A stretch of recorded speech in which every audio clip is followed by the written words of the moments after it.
for people joining the line. Is it still coming through, Jade? I can't hear it. It is me, but yeah, that might just be because I'm a... Awesome. And everyone can see my screen, can't they?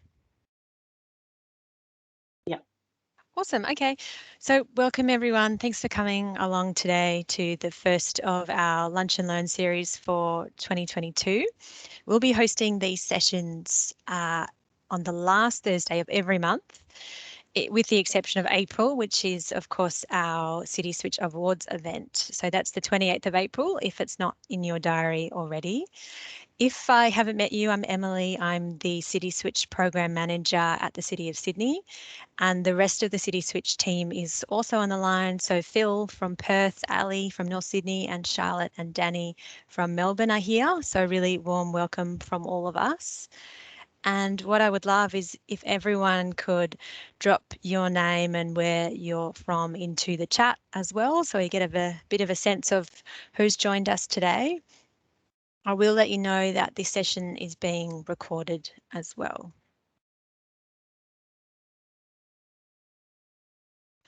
To begin with, I'd like to acknowledge the Gadigal of the Eora Nation, the original custodians of the local area I'm on today, and I'd like to acknowledge their continued connection to country. I pay respect to Aboriginal and Torres Strait Islander elders, past, present and emerging. I also acknowledge the traditional custodians of the various lands on which you all work today and the Aboriginal and Torres Strait Islander people participating in this meeting. So as I said, if you missed it, today is the first of these Lunch and Learn sessions, and we'll be focusing on renewables today, specifically the pathway for small and medium-sized businesses or small market energy users. And not always the same thing, but often. First up, Jade, one of my colleagues at the City and a renewables expert, will simplify the complexity of the energy markets across Australia, give you some simple steps to make sure you're getting the best deal, and provide a clear pathway for your business to buy 100% renewable electricity. She'll also share a great short story from the Australian Council for the Arts.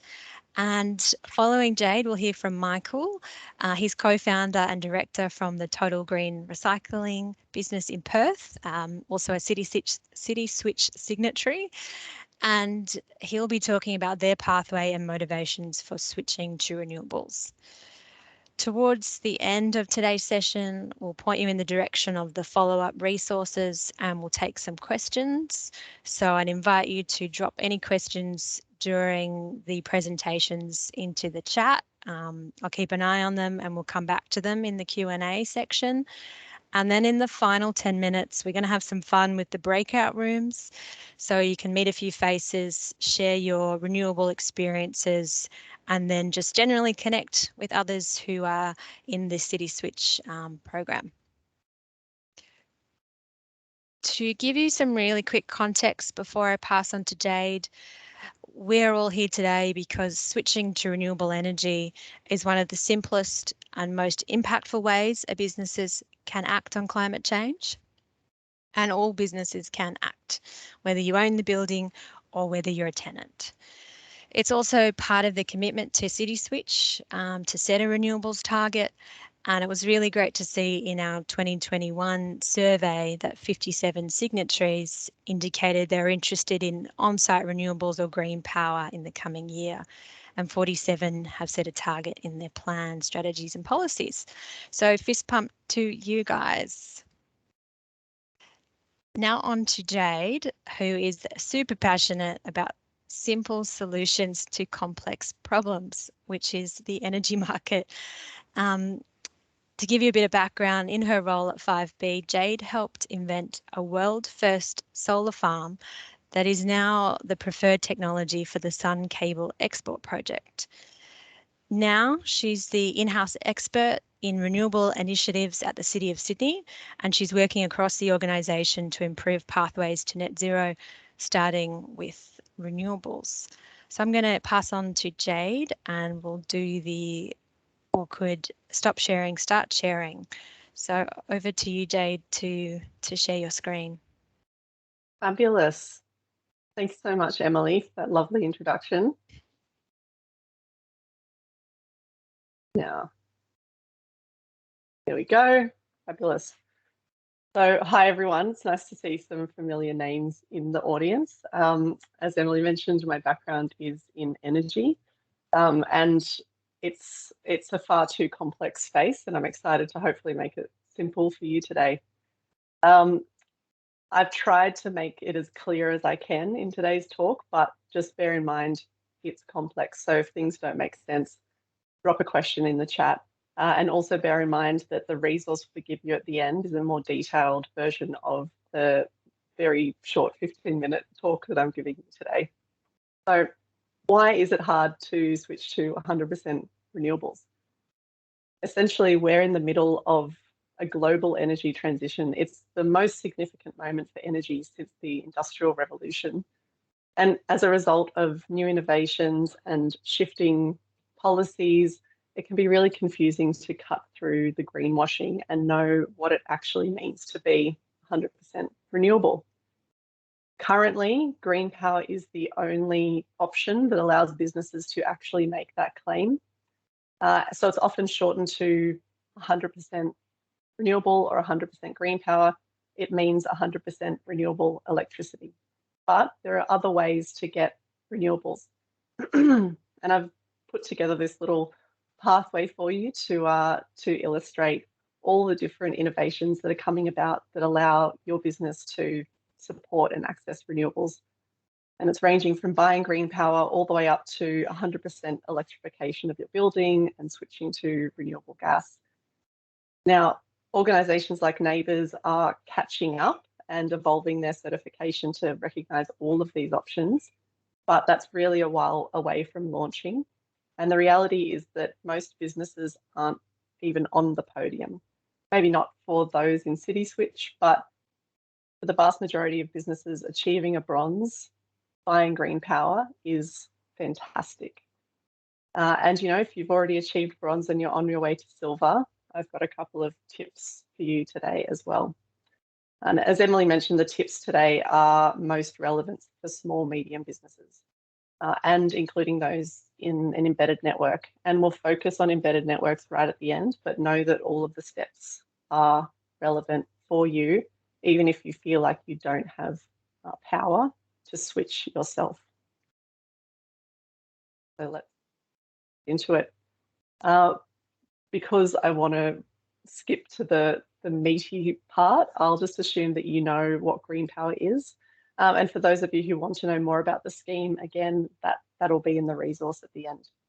But just know going 100% renewables is a mainstream business decision now, and GreenPower is the only way to make that claim. So how do we get GreenPower? In an ideal world, you would call up your electricity provider and instantly add GreenPower to your bill. But we don't live in a perfect world. So some questions you might need to ask are you sure that you're getting GreenPower? Or is it a carbon washed or green washed carbon offset? One business thought they had GreenPower, but they were just with a energy provider who has a slick marketing campaign. Another business thought they had GreenPower, but it was just a 20% renewal discount. They misread it as renewables. And no judgment, these bills can be hard to read. Another thing that you need to consider is if you call up and ask to switch, do you know that you're getting the best deal on electricity? And this is actually the focus of today's talk. GreenPower might not seem like it has much to do with the cost of electricity, but as we'll find out, most businesses are paying far too much for electricity. And even though GreenPower is an additional cost on the bill, it is possible and likely that you can switch to GreenPower and still save money. So what are the challenges on this path? First up, complexity. Complexity leads to complacency in the electricity space, and businesses are paying more than they need to. So as I said, in Australia, buying electricity can be confusing. There are, and I'll give you a quick rundown, there are national regulations that govern multiple electricity markets over many states, with each state having its own tariffs and potential sub-regulations. That's, an energy degree in 10 seconds. But of that, there are just two things you need to know. There's something called the small energy market and the large energy market. And to answer that question, you need to know, is your business a small energy user or a large energy user? A small business can be quite energy hungry and they might actually qualify for the large market. These markets have different prices, different contracts. And if you're a small business with a large energy usage, you could be paying tens of thousands of dollars too much. So being on the right contract will save you money. And a caveat, what I'm telling you today is not financial advice. I'm trying to provide you access to steps that you can take to talk to experts who can give you qualified financial advice. And also, again, this is for smaller businesses. If you're a large business or a large energy user, we can set up a specific webinar for that later in the year. So drop a comment in the chat or ask a question if that would be useful to you. For the most part, though, the steps today can be relevant to both groups. So how do you find out if you're a small energy user or a large energy user, if you're in the right market? There's two pieces of information you need to get. First, know how many sites that your business has and if they're on separate bills. Many businesses, they might have 2 sites on 2 separate bills, and by combining them onto one bill, they could save themselves a lot of time and money. Add up the usage across all of those sites, and you'll have an amount in kilowatt hours. I'll tell you what to do in a moment, but as a general rule of thumb, if you're spending more than $25,000 a year on electricity, or you have more than 3 or 4 sites in your business, it's likely that you're a large energy user. But if you want to check, take that total usage figure out to this website, Energy Made Easy. So federal government initiative price comparison website. You'll get an instant result. It's a fantastic tool to use, and it's targeted at small market and households. So even if you turn out to be a large market user, you can take this information and switch your household to GreenPower and ideally save some money. So this is what the website looks like. You put in your postcode here and select electricity, move through the various options, and in here you put your bill date, bill start date, bill end date for 1 year, right? And then put your total usage from your bill down here. So this customer looks to be a small energy user, because if they put in an amount that is too large, the Energy Made Easy website will notify them down here. You're a large energy user. And that's an instant result. You don't need to go to a broker. You don't need to get on the phone. This took me 30 seconds. And if you want more information, you can click here. Now, Energy Made Easy is a Australia-wide service, but unfortunately, they do not compare the market for WA and NT. But if your annual load is above 50 megawatt hours or 50,000 kilowatt hours in those states, just assume you're a large energy user for the purpose of this talk. And if you are from those states, let us know in the chat. So now you know if you're a small or large energy user and you want to compare the market. And one of those challenges is, how do you know you're getting the right price? And the takeaway here is, again, you can switch to GreenPower and save money by shopping around. For small businesses, we know, really any business, energy is a key concern, energy costs, and time pressure and complexity of options can lead to inaction. Or if you've taken action in the past and switched on to GreenPower, you might have rolled onto a new contract and it might have been a couple of years since you last paired the market. So it's simple to say, it's standard to say that most customers are not receiving the lowest price offer. Like the share market, electricity prices fluctuate, and so better offers become available all the time.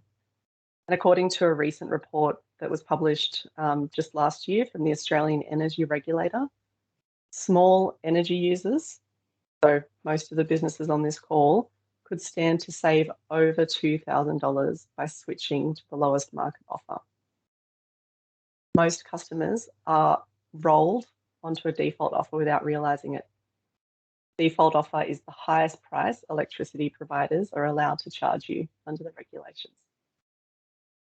So it's important to think, if you haven't compared prices in the last couple of years, you could stand to save $2,000 or more. So how do we do that? Firstly, we want to ask, when does your contract expire? And is there a fee for exiting your contract? You can compare the market at any time, and if the exit fee is low enough, it could be beneficial to switch early and pocket the savings. And I'll show you how to compare the market in a second. And we do that by asking an expert. The options available to you are the Energy Made Easy website, which I've already showed you. An instant result. It's fantastic. The Business Energy Advice Program, it's a federal initiative. You'll be given a free energy report and potentially paired with an expert for one-on-one consultations. And then there's commercial comparison sites, or we could call them brokers. Essentially, these are companies that receive a fee for switching you to an energy provider. They get a kickback, and they'll do the heavy lifting for you. And the takeaway here is, it doesn't have to be hard. There are free, simple tools and friendly experts that can save you money. Unfortunately, it isn't clear where to go sometimes to get that information. Let me just check the chat and make sure that we're all on track. Great. Yep, all good, Jade. Excellent. Probably got a few more minutes up your sleeve. Great. I was just hearing a lot of chats come through. Wanted to make sure they weren't for me. So Energy Made Easy. I've already taken you through this. I would love to show you how to use this site properly, but we just don't have the time. If that's something that you'd be interested in, let us know. The benefit of this website is it will cut through the greenwashing. You'll know if you're actually getting green power or something wrapped up to look like green power. When you get to the comparison page, there's a filter option and you select green power. That will show you the providers that can give that to you. Second option is the Business Energy Advice Program that I mentioned. This is run by Business Australia, which is a division of the New South Wales Business Chamber. And I guess the takeaway here is, I honestly didn't realise the amount of resources this program offers. If there's any of you out there that have used it, we'd love to hear about it, your experience. They will, again, write a report for you, analyse your particular situation, and if needed, they will connect you with a broker who can take you through the entire journey. The report's free. The broker would attract standard fees, but this is a personalised service. It's been running for a few years. They take on about 5,000 businesses a year. And unfortunately, it's looking to end around June this year, and it's not clear whether it will be extended. So I think if there's anything you do after this talk, it would be to apply to this program, regardless of what size business you are. If you think you might qualify, apply. They'll let you know if you do. And then the last option is the comparison sites and brokers. And a big question, as I mentioned, these businesses, their entire business model is finding you the lowest market offer and getting a reward for it from the electricity providers.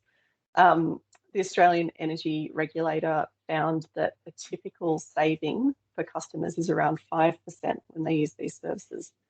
And if they are in the wrong market, they need to move from small to large, that saving will be far more.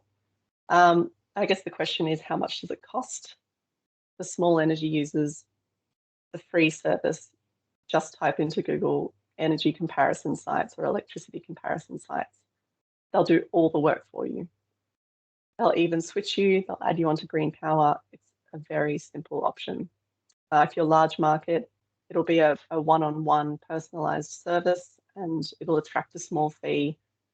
One broker that I talked to is a $500 fee and a 3% uplift on the negotiated final lower offer, but that customer still made a 5% saving overall with adding GreenPower. So fantastic result. Now, I've put this all into a table for you, which exists in the resource that we'll hand out. This doesn't exist on the internet as far as I can tell. I've done quite a bit of digging, so I really hope this is useful. It lays out if the service is available in your state, if it's available for a customer of your size, the costs, and a range of other things. And again, I'd encourage you to just try whichever feels right. Try all of them. There's no harm in looking around for a better offer. And switching to GreenPower shouldn't be difficult. And the sooner you do it, the sooner you can make that claim and celebrate. And I mentioned that there was, an action that businesses who are already on GreenPower could take to move along that pathway, and that is going to the Green Electricity Guide that was launched just a few weeks ago. It's a terrific guide that's rated every electricity retailer in Australia against a range of metrics, essentially saying how much do they support the renewables industry, how ethical are they. So please go and check this out. Don't have, again, no time to go into it now, but they have great explainer videos on their website. Now, I'm aware I'm a little over time, but we're almost at the end, so I think we'll be all right. The final challenge, as I mentioned, is ownership. So tenants in embedded networks, you face the additional hurdle of needing to advocate to the building manager to make, or landlord to make this switch. And you don't have as much control as other businesses might. But it's still possible. CitySwitch signatory, the Australian Council for the Arts, as Emily mentioned, successfully advocated after moving to a new office in 2019. And as a result of advocating and switching to GreenPower, their neighbours' tenancy rating went up from 5.5 stars to 6 stars, which is a terrific result. Now, we'll provide this detail after the talk so you can work through it, but I think the highlights for me are they're a small energy user. You don't need to know that, I'll just tell you that. They moved into a new office in 2019, and it took about 2 years of advocating to the property manager and embedded network provider to get the switch. And some of the challenges behind that was that Emily, who was their senior business support officer and the one advocating, didn't have knowledge of how embedded networks function or how electricity contracts work. And the reality is this office is one floor in one building, part of the building's portfolio that's likely part of a larger portfolio, and that energy contract would probably cover many buildings. And that contract would probably last for 2 or 3 years. It would be a large market contract. And so it might have been the case that the WinConnect, the embedded network provider, wasn't dragging their heels. They might have simply had to wait for the contract to come up for renewal. So finding out that expiry date is really key so that you can pick the timing. And the learnings that Emily had from this, persistence is key and communication is essential. And what gets measured gets managed. So finding out what their load was essential and allowed them to get the higher neighbours rating. And despite GreenPower being an additional cost on their bill, because of energy efficiency measures and moving to a different building, a greener building, they ended up saving energy costs, and the GreenPower cost was immaterial. So to sum up, if you're in an embedded network, you need to build a case. Can you contact the building manager or embedded network provider? Can you set some expectations around timing? So when does the contract expire? Complete the key actions I've already outlined today, either by yourself or with the embedded network provider or building manager. Contact an expert and build a business case, and advocate and stay in constant communication is key. And I think in all of this, really, contacting an expert will take care of most of these steps for you anyway. Don't be afraid to reach out. And now we're at the final stage of our journey. We've switched to GreenPower. We've ideally reduced our electricity costs. Time to celebrate. Switching to GreenPower gets you access to use their logo. You're also able to be hosted on their business directory, and they're very keen to share case studies of businesses that have switched. Listeners can learn more about you. So in summary, know your load, ask an expert, shop around, make sure you're getting actual GreenPower. If needed, build a business case, make the switch and announce it, and let us know, and promote it fully. Customers are keen to see action on renewables. Community is keen to see action on renewables. We would love to hear stories of you taking this step and ideally moving from bronze all the way up the chain. Thank you so much. I'm going to pass back to Emily now. I think we have time for questions at the end. Amazing. Thank you so much, Jade. That was brilliant. Thank you for stepping it out so simply for everybody. I should be sharing my screen again now, and time to introduce Michael, who's joining us from Perth. He's co-founder and director at Total Green Recycling and has been a CitySwitch signatory since early 2019. Total Green Recycling are the only licensed e-waste recycling facility that process end-of-life technology in WA. He's also super passionate, enthusiastic about sustainability, and he'll be sharing with us that business perspective on the pathway to renewables. So I'll flick over to your slide, Michael, and hand it over to you. Awesome. Thanks very much. And thanks, Jade. That was fantastic information there. A lot of new things I was learning there, and some great resources. It's really good to see this space evolving, because I mean, I guess I jump straight into our story. We started our business in 2008, just after the global financial crisis. So it was an interesting time to launch a business.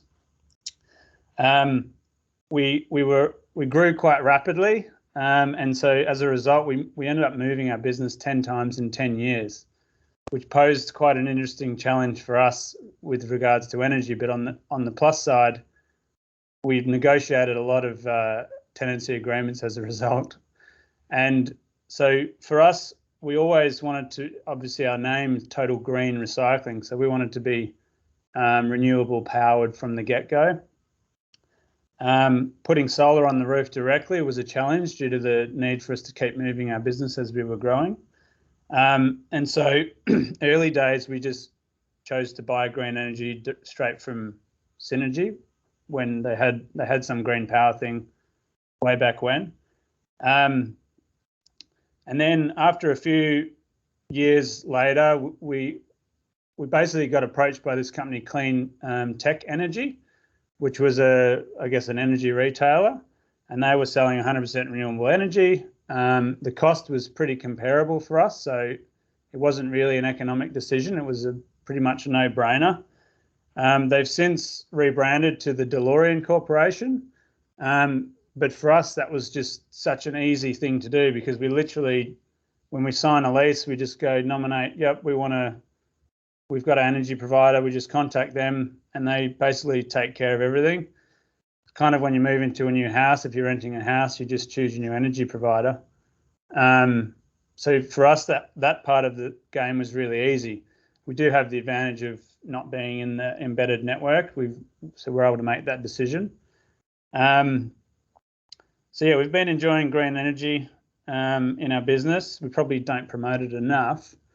And I guess today I'm just sharing this, one of the sort of small projects we've done, just to, I guess, round out what we can do in the energy space. If we can't get 100% renewable energy, there's still a lot of things we can do, a lot of low-hanging fruit that's available. And for us, LED lights was an obvious, easy win. We've got large factory space, which had the traditional high bay, what are they called? Those big bulbs. Anyway, they're real energy suckers. And so switching those to LEDs involved a $7,000 sort of upfront cost for the equipment and the installation. But essentially, they're consuming 70% less energy. And so that was a positive return on investment after about a year for us. And a few of the other benefits we've seen just from that project was due to the quality of the light. So we just find that the LED technology today is so good that you actually probably don't need as many lights.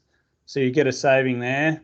The quality of the light's a lot better, and you have the option to even sort of change the quality of the light. You can dial in the frequency of the light that's emitted, and so you can kind of optimize for different conditions. And a sort of byproduct of better light is you get a bit of a productivity boost, there's a bit of a morale boost, and sort of it helps to encourage a cleaner workplace. For us in the e-waste recycling game, it's a very dirty, messy business. And so by bringing that good quality light into that factory and not having it be sort of as gloomy, really helped to clean up the environment a lot more. And yeah, so it's been a great project. The few of the challenges faced in that was obviously just coordinating that project. For us, the energy cost in our business is nowhere near a significant sort of relative cost on the bottom line. The people is, so that we could probably even argue the productivity gain was a better financial return than the energy saving in that case. So it's kind of a good win-win project. But due to the fact that it wasn't a large sort of scope project, just getting it on the priority list can be a challenge. And it did also involve a little bit of disruption to our business. So we sort of planned to do it after hours. We had to move a few pieces of equipment around. But despite all of that, it only took about a day, so it wasn't too disruptive. A few of the things that we sort of learned from these is really the power to engage the team as much as possible in the project and not just have it run sort of from the office, but really try to engage people more in the conversation ahead of the project, get some input wherever possible, and then to share the results with the team just helps to sort of drive that cultural piece around what we're doing and what's important to the business. So yeah, that's kind of what I had to say about that project. A couple of other things we've done, sort of real easy things, is, and it depends if you have access to sort of main switchboard, but there are options to install them just inside individual circuits as well, is just things like automatic timers. Because for us, we're putting these high bay lights in, and in certain circumstances, particularly in winter, it was really dark early in the morning, so they'd turn on all the lights. But come 10 o'clock in the morning, we actually didn't need all the lights to be on, but it's one of those things that people would kind of not notice during the day, and so the lights end up staying on all day, and I'd go to close up at the end of the day. I'm like, oh, holy crap, the lights are all still on. And so just those automatic timers, like I think it only cost about $200 to $500 to get that installed, and automatically saving a significant amount of energy, and just giving the peace of mind that that's sort of being managed. So that's something that's quite easy to look into. Just need an electrical contractor. What else have we got? Yeah, no, I think that's it for me at this point. If you want to. Amazing. Thank you, Michael. I think really interesting as well, as you pointed out, that you do have to focus on the energy efficiency projects alongside that switch and accessing renewables as well. You know, we've got to reduce our energy as well as make the most of renewables. I'll flick on quickly to just show these resources that we have put together, and then we can take some questions if there are any. So Jade has been kind enough to put all the notes from her presentation into a guide, and I'll be sending that around after today's session. And if you're after any further information on GreenPower, we do have some existing resources on the CitySwitch website, and I think Jade mentioned as well, the GreenPower website can be quite handy. There's a business directory on there that will give you an idea of the 20,000 odd businesses who have GreenPower. Another resource from recent years for CitySwitch is this one. There's a bunch of print and digital resources that can be used by owners and property managers as well. And I just wanted to quickly mention the upcoming change to the NABERS rating and the renewable energy indicator. I won't go into it too much, but just to say that later in 2022, they will be transitioning to recognise renewable sources of energy other than GreenPower. So watch out for that. There will be a 2-year transition period as well, but they'll be providing more information as the year goes on. And now time for some questions. Has anyone got any questions that they'd like to ask Jade and Michael before we jump into the breakout rooms? You can drop them in the chat, or if you pop up your hand, I can also turn your camera and mic on. I'd love to share something that's been posted in the chat, and maybe we can hear from Shane, who posted it. Yeah. Just sharing their experience with contacting one of these brokers and essentially having a fantastic experience that saved them time. He's got here that he's been using a particular service that he's recommended that gives them access to the entire group of electricity suppliers, and they reviewed 3 offers across 7 sites, and it cost them about $2,000, but he says it would have cost them far more in internal time. And these experts actually know how to track the market, and they'll Shane, give their I've just made you a presenter. Would you like to come on and share, or? Sure. Can you see and hear me? Yeah. Fantastic picture, Shane. That's great. Thanks. Try to mix it up.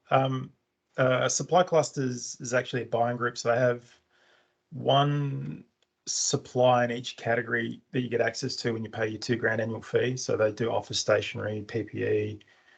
I can't remember. There's probably about 30 suppliers in there, and one of them is Energy Action. So when I found out there was a buying group that had an energy broker that I could get access to for $2,000, as well as all the other suppliers, I signed up to it, because not too long before that, I'd run a spreadsheet solution for 7 branches with 3 different offers for each branch, and trying to stack up like for like, apples for apples with the energy providers is a nightmare. No one does the same structure. So trying to convert it all took me forever. And when I sat down and calculated how much time it took me to compare it, I'm like, paying somebody else $2,000 to do it. It just stacked up so well. Plus, I got access to some other suppliers. And in the process too, they're like identifying, okay, your Melbourne branch is actually a commercial agreement, not a small, medium. So we went to a commercial agreement, and in the first change of contract, the savings were ridiculous. Now we're actually transitioning back to a small business for that consumption because we've got some good solutions to reduce it. But the savings were crazy. You get access to their website, and it shows you how the market shifts and all the volatility that's in there as well, because depending on when you're negotiating your contracts, you can get a rude shock. Plus, they also send you emails to say the market's about to shift or the market's shifting. If you're anywhere near looking to renew, do it now, lock in some rates for the next 12, 18 months, 2 years. So they provide you a little bit of guidance. So it's well worth the fee to get access to that group, just to get access to Energy Action. And the other stuff actually gives you some additional value as well. So it's been a good experience for me over the last 3 years. That's fantastic, and thank you so much for sharing.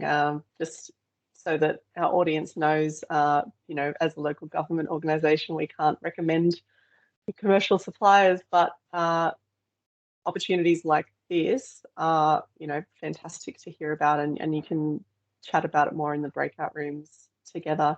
And also Shane mentioned buying group. So that's another way that you can kind of unlock efficiency. They aggregate a bunch of customers together, go to market, and because you're now, you know, a larger volume than you would have been otherwise, you can unlock a cheaper energy price. So that's a really great result to hear about. And as you said, you know, you saved some money by switching contracts, and then you have that money to implement into energy efficiency. So, you know, it's a great result. Thanks so much for sharing, Shane.